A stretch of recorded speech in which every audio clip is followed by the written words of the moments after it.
Vote দিতে যাচ্ছেন নিশ্চয়ই। ভোট দেওয়া আমাদের প্রত্যেকের গণতান্ত্রিক অধিকার। ভোট দিতে গেলেই আঙুলে এক ধরনের কালি লাগানো হয়। এর থেকেই বোঝা যায় যে আপনি ভোট দিয়েছেন।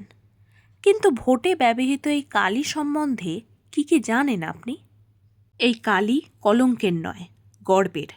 এই কালি কথা অনেক রহস্যে মোড়া, ইতিহাসও দীর্ঘদিনের। ভারতে ভোটের কালির ব্যবহার শুরু হয় 1962 সালে, দেশে তৃতীয় লোকসভা নির্বাচনের সময় থেকে। ঠিক হয়, ভোটে কারচুপি বন্ধ করতে ভোটারদের বাঁ হাতের তর্জনীতে কালি লাগিয়ে দেয়া হবে। সেই শুরু। কালের নিয়মে কালি লাগানোর নিয়মও বদলেছে, তবে কালি বদলায়নি।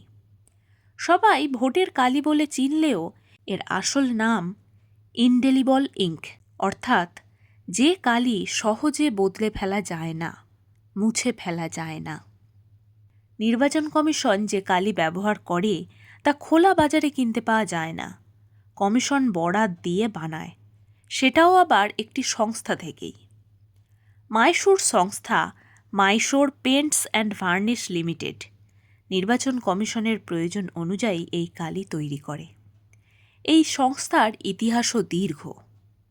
1937 সালে মাইসুরুর রাজপরিবারের উদ্যোগে তৈরি হয়েছিল মাইসোর ল্যাক ফ্যাক্টরি নামে এক সংস্থা।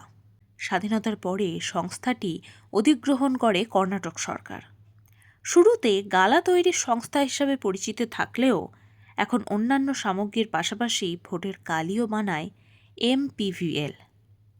ইভিএমের যুগে মূলত কালি কিনলেও আগে ব্যালট বাক্স সিল করার জন্য এই সংস্থা থেকেই গালা কিনত নির্বাচন কমিশন।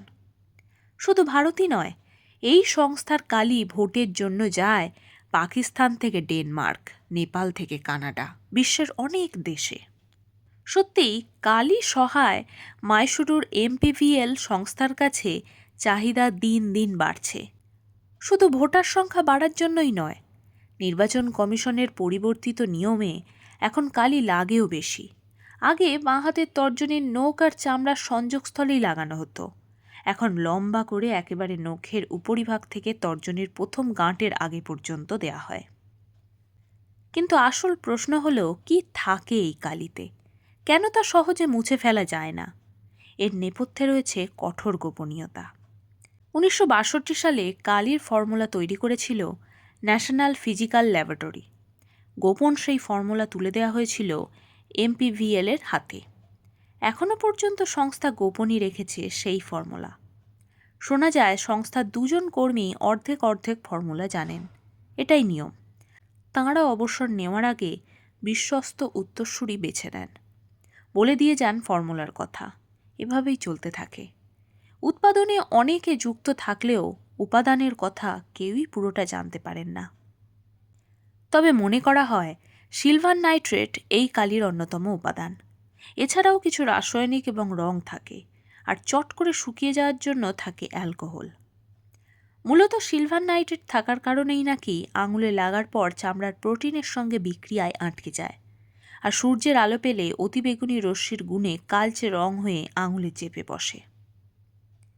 শুধু তাই নয়, সিলভার নাইট্রেটের পরিমাণের উপর নির্ভর করে কতদিন সেই দাগ স্থায়ী হবে। তবে সেটা এমন পরিমাণেই দেওয়া হয় যাতে চামড়ার কোনো ক্ষতি না হয়। ভারতে যে কালি ব্যবহার করা হয় তা 2 থেকে 3 সপ্তাহ স্থায়ী হয়। নানা নামে বারবার ভোট দিয়ে যারা গর্ব করতেন এবং করেন, তাদের কাছে অনেক কারসাজির কথাও শোনা যায়। কালি লাগানোর আগে ও পরে নানা কৌশলে সাফল্য সত্যিই কতটা মেলে তা জানা না গেলেও তারও অনেক গোপন ফর্মুলা শোনা যায়। ওসব কুজনদের কাজ।